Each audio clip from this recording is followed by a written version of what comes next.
kebijakan tentunya sudah punya catatan tersendiri. Mas Derajat, silakan duluan deh. Kalau saya melihat dari sisi pemerintahan nih ya, Presiden itu tampaknya terkena PHP, sehingga akhirnya beliau membuat pernyataan-pernyataan yang akhirnya ya meleset gitu loh. Ya, contoh yang pertama, Presiden pernah mengatakan nanti COVID ini puncaknya Agustus September. Faktanya kan enggak, terus aja naik terus kan? Iya, nggak selesai-selesai malah. Kita jangan hanya melihat kasus per harinya, kita juga harus melihat kumulatifnya. Tadi Mas Edi mengatakan jumlah kasus tergantung pada tes. Faktanya di Indonesia ini tesnya tergolong paling rendah per 100.000 penduduk di dunia gitu. Indonesia tergolong rendah. Jadi kalau tesnya banyak, saya rasa kasusnya mungkin kita sudah jauh lebih tinggi lagi. Jadi itu contoh pertama Presiden terkena PHP soal kasus akan mencapai puncak Agustus September, setelah itu beres. PHP termasuk kedua, jangan-jangan Mas Arman tadi juga kena PHP, harusnya Desember sudah bisa ada. Iya, PHP kedua Presiden diberitahu kalau misalkan anggaran PEN itu serapannya bagus, nanti ekonomi akan selamat segala macam. Faktanya anggaran PEN nggak bisa nolong, itu bukti sekarang udah. Dan kita jangan lupa peranan belanja pemerintah terhadap pertumbuhan itu hanya 8-9%. Ya, peranan terbesar itu selalu konsumsi. Nah, jadi belanja pemerintah mau kita genjot berapapun juga, kalau dia tidak ngefek bahasanya ya, tidak ngefek ke konsumsi, ya jadinya harusnya gimana dong? Mending BLT itu diterusin atau gimana? Belanja pemerintah harus dirubah.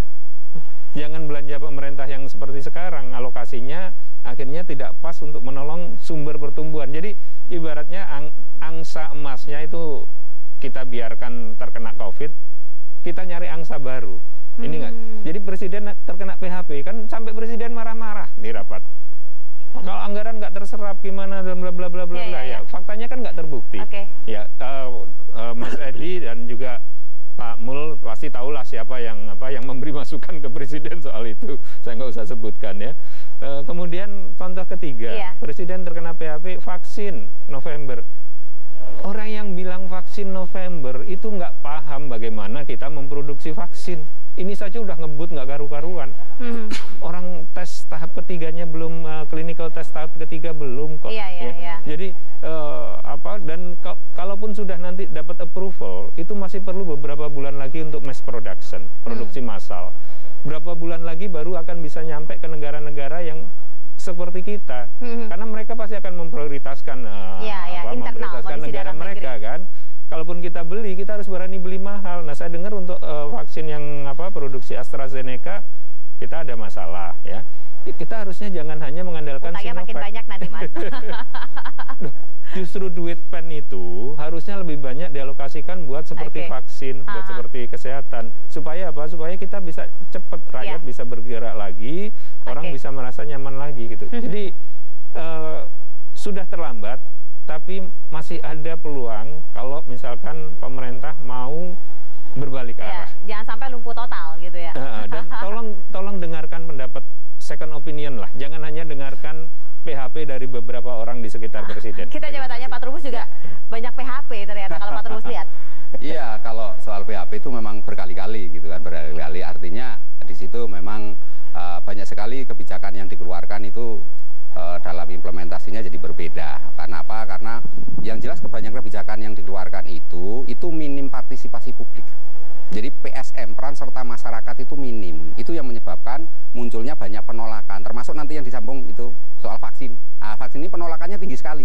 Meskipun sudah dikatakan berbeda. Karena masalahnya itu komunikasi kita itu lemah. Komunikasi publiknya itu lemah sekali menjelaskan yang namanya komunikasi, informasi, edukasi itu nggak jalan gitu. Jadi itu, nah sekarang lebih parah lagi yang kedua adalah pemerintah menyerahkan kepada daerah, pemerintah pusat itu. Sekarang daerah yang harus kelimpungan berhadapan dengan, sementara daerah itu dihadapkan oleh anggaran yang terbatas, sumber dayanya juga terbatas, infrastruktur terbatas, apalagi terkait dengan tenaga kesehatan dan macam-macamnya serba terbatas. Sekarang daerah itu kan ada macam-macam, ada yang daerah yang punya kapasitas besar, ya kan? Tapi kan ada daerah yang kategori hijau, royo-royo, ada yang kategorinya kuning, ada yang kategorinya merah sekali ya. Nah ini bagaimana kalau pemerintah semuanya menyerahkan kepada daerah? Daerah harus berdamai sendiri menghidupkan UMKM, harus menolong jaring pengaman sosialnya harus jalan, sementara apa namanya masyarakat supaya tidak berontak kan. Masyarakat kan posisinya sekarang begitu ini mutah sekali terjadi letupan-letupan. Kenapa letupan? Karena gesekan sedikit langsung meledak. Situasinya jadi ini karena apa? Masyarakat satu tadi dijelaskan di itu kan ada yang di PHK. Itu kan otomatis mengalami frustasi tidak makan, ya kan? Itu emosi menyebabkan. Jadi galau, kacau, error, frustasi ini kan sesuatu yang melingkupi di masyarakat kita dalam situasi di mana publik dihadapkan oleh persoalan-persoalan kehidupan sehari-hari. Sementara satu sisi kita tadi jelaskan bahwa dualisme kita selalu puncaknya pada pemerintah selalu membuat kebijakan yang sifatnya top-down. Harusnya kebijakan dibalik nih menjadi apa? Bottom up. Jadi sekarang bottom up, dengarkanlah apa maunya masyarakat. Maunya masyarakat itu seperti apa. Jadi dengan itu nanti kita bisa rumuskan ke depannya next seperti masa 9 bulan kita begini aja. Kebijakannya muncul lagi nanti. Yang anehnya itu setiap hari senangnya itu PSBB diperpanjang. PSBB diperpanjang, tapi nggak pernah